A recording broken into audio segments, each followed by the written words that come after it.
Screen बड़ी इतनी रही.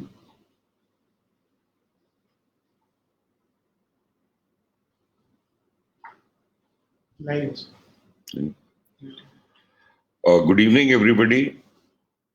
First of all, I would like to thank Dr. Umesh Sharma, President IVA and former President Veterinary Council of India, for having given me the opportunity to speak on today's topic, that is the formation of Indian Council of Veterinary Research, need of the hour.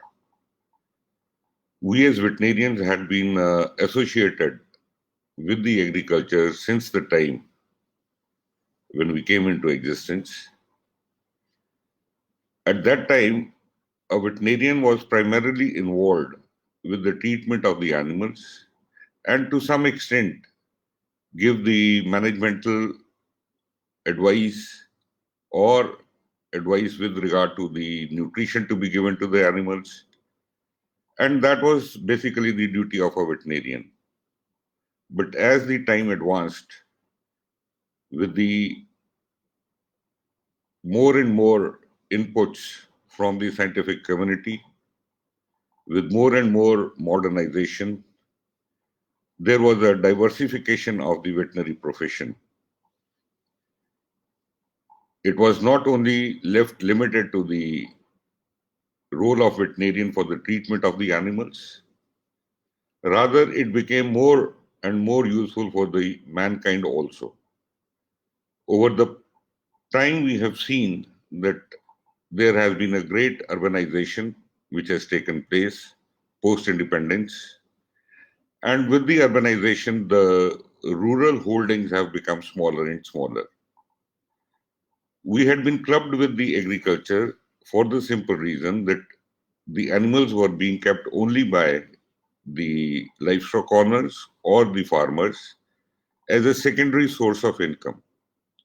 But with the passage of time, the dairies, they started coming in. The people started establishing large dairy farms. The poultry farm came into existence, whereas initially the poultry farm was only the backyard modalities which were there for the poultry. But with the advent of large scale poultry farms, establishment of the large dairy farms, the role of the veterinarian, it also multiplied. What are the better management methodologies the veterinarians they had to think over? What are the best economics that can be worked out so that a dairy farmer is also having a good amount of profit, and also the produce of the milk to the farmer is also comprehensive. And during this course of time, we have seen that as far as the nutritional aspect of the animals is concerned, the environmental conditions of the country or the globe as a whole have also come into picture. As a veterinarian, we have to reduce the carbon footprint. We have to see how we can minimize the methane gas production. So that means we are not only confined to the livestock owners, but our role in the environment, our role for the urban people has also increased. So a veterinarian cannot be left only for the agriculture. We have seen that in vitro fertilization, a technique which is being used in the human beings, has now occupied a center stage. Even the central government has sanctioned so many projects out of its Gokul mission in different parts of the country where the in vitro fertilization labs are being established. And with the establishment of these labs, we will be helping the farmers also who are engaged in agriculture. But at the same time, if we see the nutrition, the maize, which is a staple food or the feed for the poultry, is now being procured by the government at a much higher price.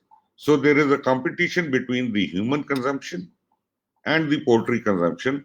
So it is the veterinarian who has to come out with some innovative ideas as to how we can maintain a balance, come out with some innovative feed ingredients or a mixture wherein a poultry farmer also does not suffer because of high maize price, and the human consumption of the protein in the form of maize can also be utilized.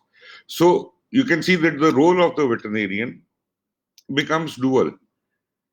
It has its obligation to the farmer.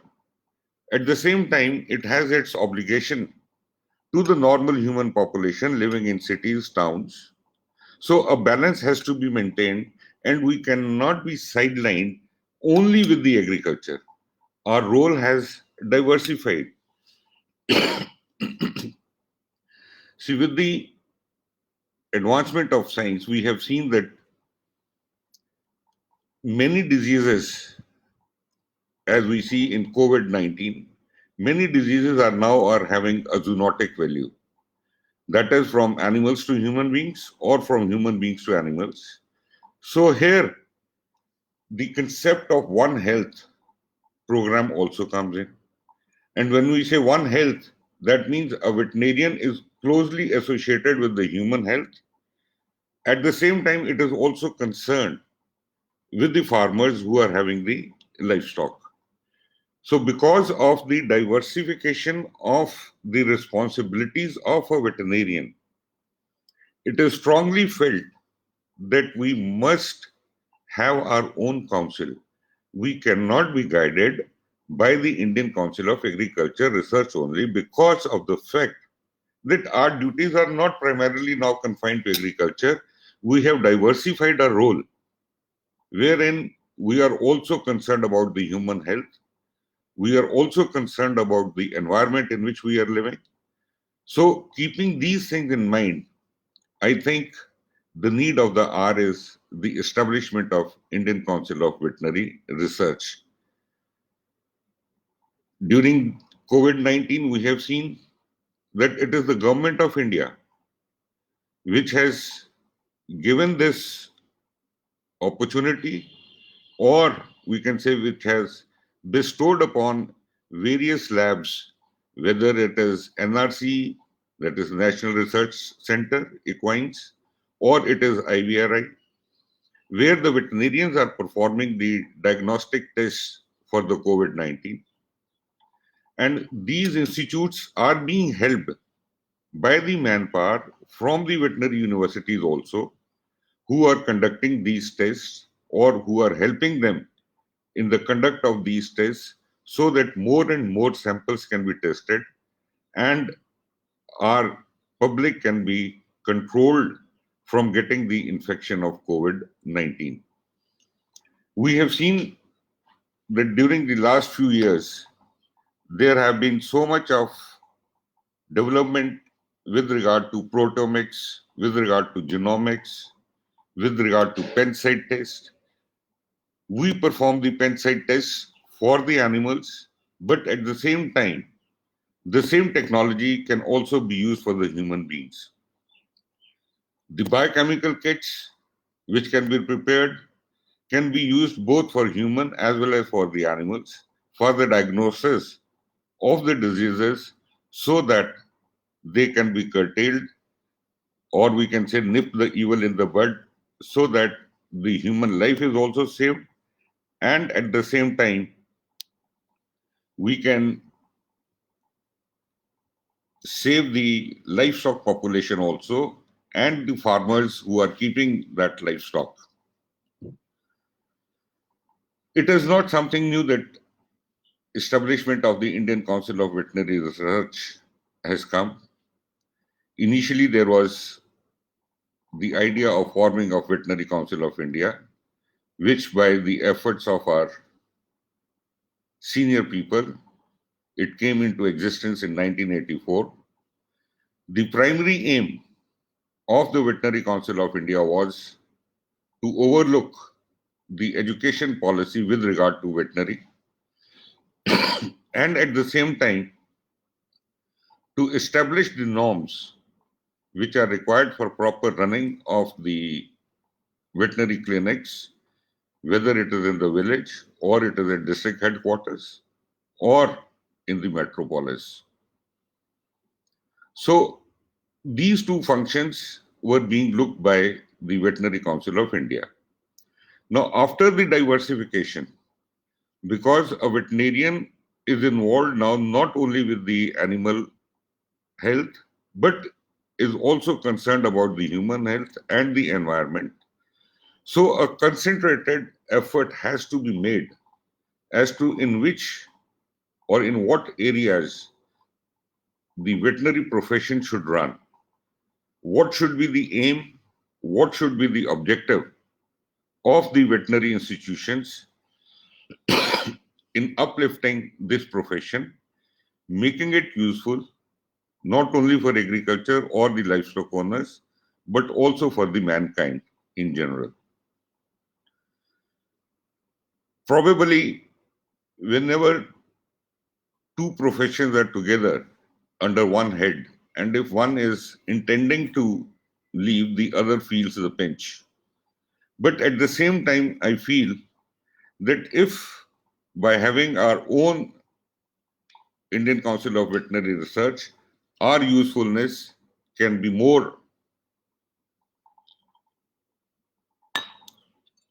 channelized for the simple reason that then it will be a body which will be controlling the veterinary profession from its curriculum to its implementation in the field and the research to be carried out at the national level.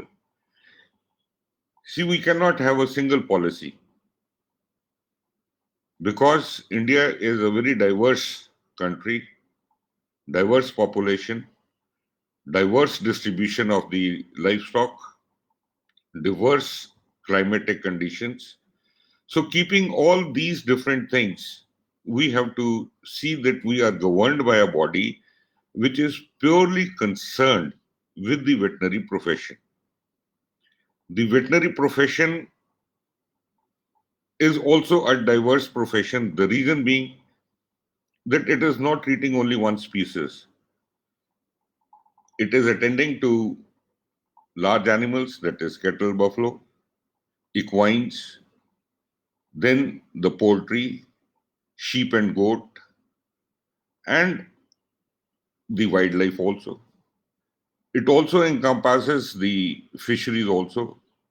And I'm really thankful to our Prime Minister, Shri Narendra Modi ji, that in his second term, he has formed a separate department of fisheries, animal husbandry, and dairying. And I think the formation of this department is probably with the intent that the government has also realized that when you have to double the income of the farmers, the veterinary, the dairying, and the fisheries, they have a very pivotal role to play in.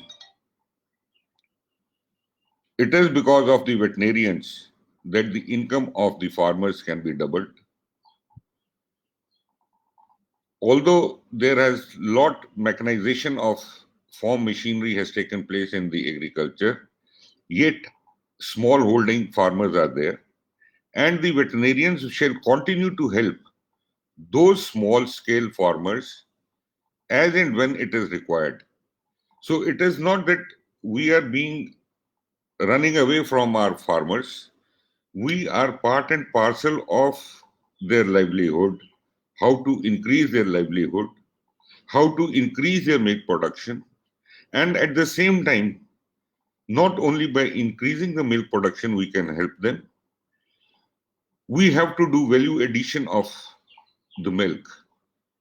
We have to give them how different preparations can be prepared. For example, ghee, butter, charch, or sweets, so that a farmer can double his income by making these preparations also. So these activities of a veterinarian shall continue along with the research which has to be carried out by a veterinarian And that research is now not only confined to the animals, but also to the human beings. When we say One Health program, we know that the diseases, 60 to 70% of the diseases, they have a zoonotic value. And when these zoonotic diseases occur, whether it is a epidemic or a pandemic, the concentrated efforts of the veterinarians and the medical profession is required. I know many veterinarians who in United States of America are at present working hard on developing the tests for the evaluation of this coronavirus in the human beings. And they are working with the medical facility in the various hospitals. And I feel proud to tell that one of my class fellows, Dr. Chintamani Lamichani, is there, who is there in America, and he is trying to develop this test so that within a limited period of time, a patient can be diagnosed whether it is having corona or not. Not that it is a doubtful test. It should be a confirmatory test. So in this way, we see that the veterinarian in the present day has a much bigger role to play. It is concerned about the animal health. It is concerned about the human health, and human health not only for diagnostic purposes, but also for the treatment purposes also. See, we have some apprehension about the ethno-veterinary practices. We know that it cannot give an instant cure, but at the same time, the antimicrobial resistance which we have to reduce, we can use these drugs or these formulations so that later on the usage of the antibiotics is reduced. See, why our food products, especially the meat products, are unable to go to the foreign countries? Because of the residues of the antibodies. So if we can stop certain things in the initial stages by using ethno-veterinary practices, that is not harmful. So on one side, we are treating the animals with the allopathic medicine, introduction of ethno-veterinary practices. All these things combined together make our field little different or little away from the agriculture. So in this context, I say that today is a time when the formation of Indian Council of Veterinary Research is very much required. With the formation of this ministry, we are lucky to have with us the Union Minister, Shri Giriraj Singh ji, who is a very learned person with regard to the knowledge about the animals, especially the goats. I had a privilege of meeting him and having discussions with him, and he is very helpful and wants the profession to rise. We have Mr. Sarangi, who is in charge of the fisheries, a very able person. And then we have the veterinarian in the form of Dr. Sanjeev Balyan, who is a constant source of inspiration for all the veterinarians. And I wish that this trio, that is the cabinet minister, Shri Giriraj ji, Shri Sarangi ji, and Dr. Sanjeev Balyan, will help us in making come true our dream of Indian Council of Veterinary Research. When the second government was formed and this department was created, soon after a committee was formed to look into the formation of Indian Council of Veterinary Research or Indian Council of Veterinary and Fishery Research. The meetings of the committee were held.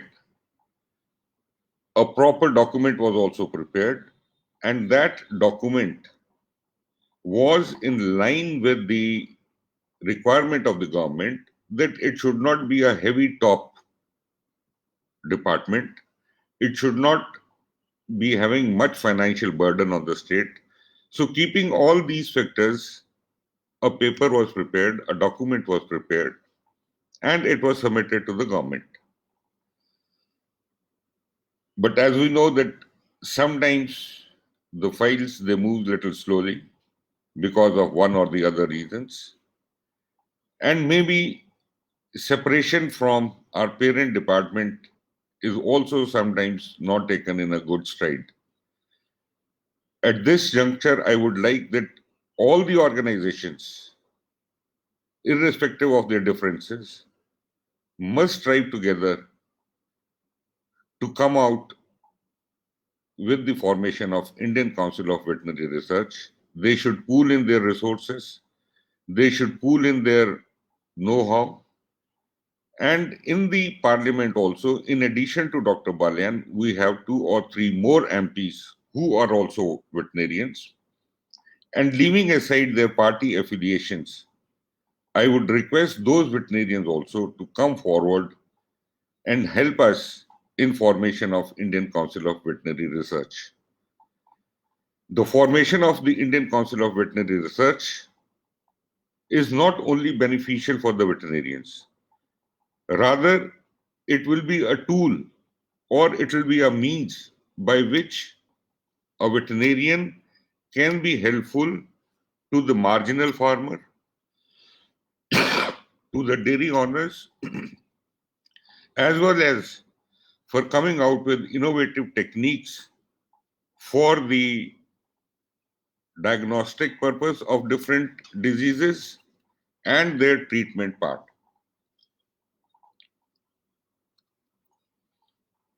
We in the veterinary institutions are not lacking in any facilities with regard to the equipment. Our labs are fully equipped.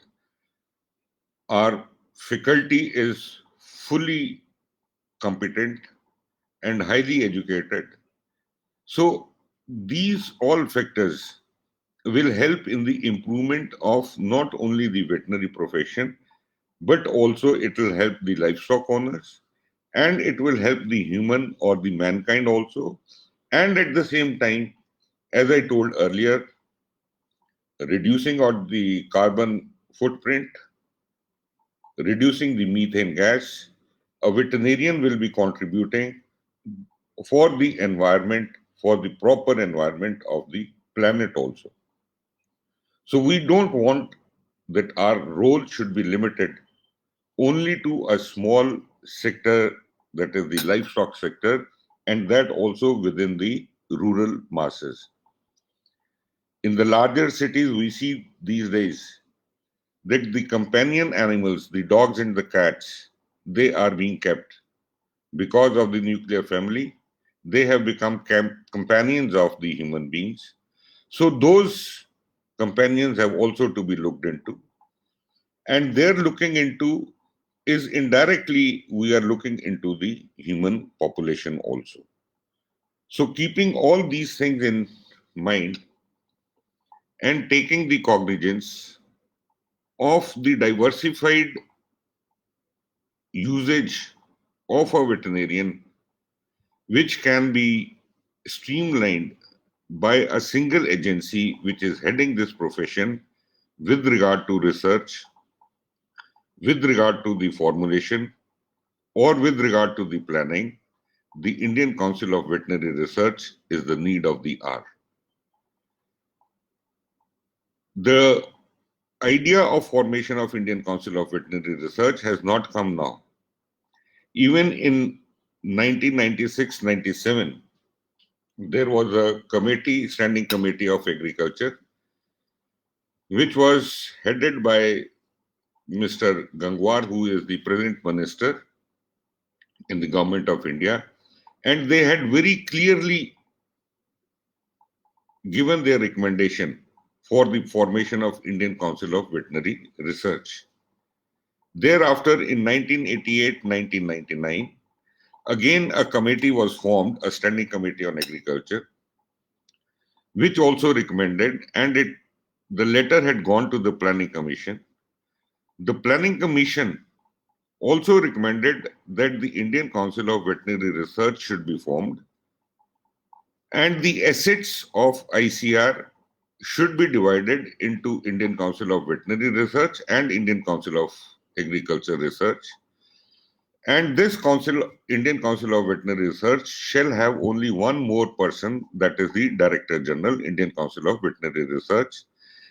The remaining staff can be taken from the ICR and can be shifted under this Indian Council of Veterinary Research, meaning thereby that there will not be any big financial burden on the government of India. Once again, I would like to emphasize that formation of Indian Council of Veterinary Research shall not take us away from our counterpart, that is agriculture.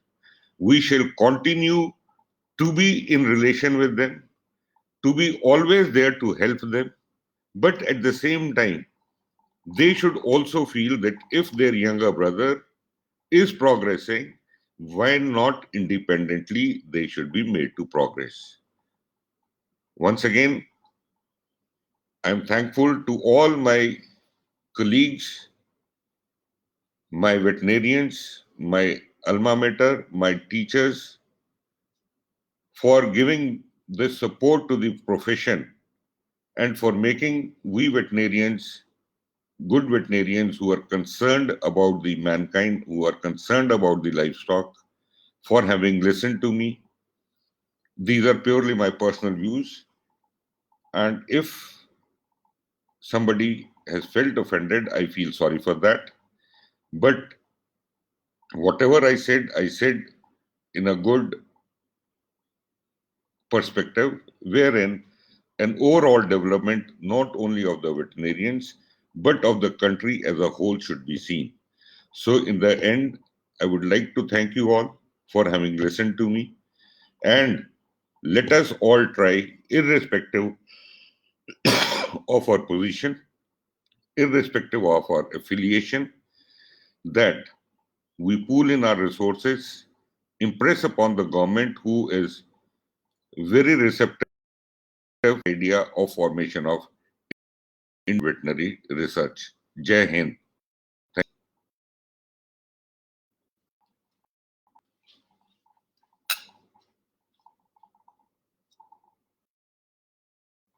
you.